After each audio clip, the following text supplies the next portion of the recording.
the Haines Hunter 650R won so convincingly last year, the 560 Classic had big shoes to fill in this year's competition. It's a Haines Hunter, it's going to be a quality product. It looked great on the water from a distance. It looked just as good close up. I loved it, I really did. They've got a sound system on there that you could probably hear from about 5 kilometres away. So it's something that the youngsters would really go for. Ergonomically, the 560 is a strong boat, but the internal design was up for debate. It's a great stand-up and drive boat, it's a great sit-down and drive boat. I think the transom layout could be a little bit better. The aft lounge across the transom, when you walk to the back of the boat, it tripped you over. But it's comfortable, there's good handholds, and we needed them at times because we were really pushing the boat to its limits. The hull's foam fill, which is always good, very quiet on the water. And the access to the bow is quite excellent. As with most Haines Hunters, the 560 Classic excelled in its ride. Also, it was the only boat with a huge 200-litre fuel tank. The Haines was superb to drive. The rougher it is, the better they seem to ride, and you can do it at top speed. Definitely my pick of the boats to drive today. It does get a little bit more sway up. They tend to get a little bit of a walk as they come out of the water, but once you get it up and running, the smoothest boat on the water here. The Haines boats do ride exceptionally well. They're a very, very soft riding boat. If you're going to be doing 15, 20, 30 miles offshore and you want to get there at high speed, that's the kind of boat you should look at.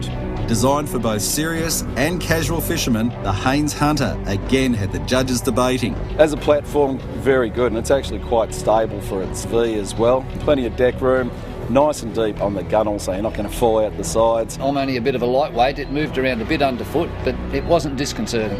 It's not the most stable that I've been on today, but it's stable enough.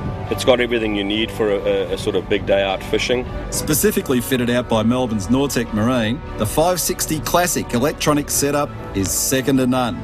Modern boaties enjoy and rely on electronics more than ever, and Haines Hunter have taken the time to ensure an accessory-friendly design with plenty of standard features. They've got a lot of integral strength right throughout the construction of them, so standard equipment is always up high on a Haines Hunter. That boat's really well finished with big screens. There's more room for big electronics, and these days that's really important. Radios. They generally have top-class electronics and all sorts of little bells and whistles on them. Nice stereo. You don't need analog gauges on that, which is something quite different. Storage on the side for rods. And all the switchgear and the electrics on board's all good quality stuff. Rocket launchers. You can set up the one system with digital gauges that look like analogs, and the other side have your GPS chart plotter and your sounder working. Electric anchor winch. You know, it's got a lot of stuff on that boat for the money, yes. It's not cheap, it's not expensive, it's just about perfect when it comes to bang for your buck. It is a premium product. You're buying a boat that will last you 50 years if you want it. They're beautifully built, beautifully presented, and great boats every time you jump into one. Being one of Haines Hunter's most popular models, the 560 Classic Offshore is a combination of sensational quality, exceptional riding comfort, and great design.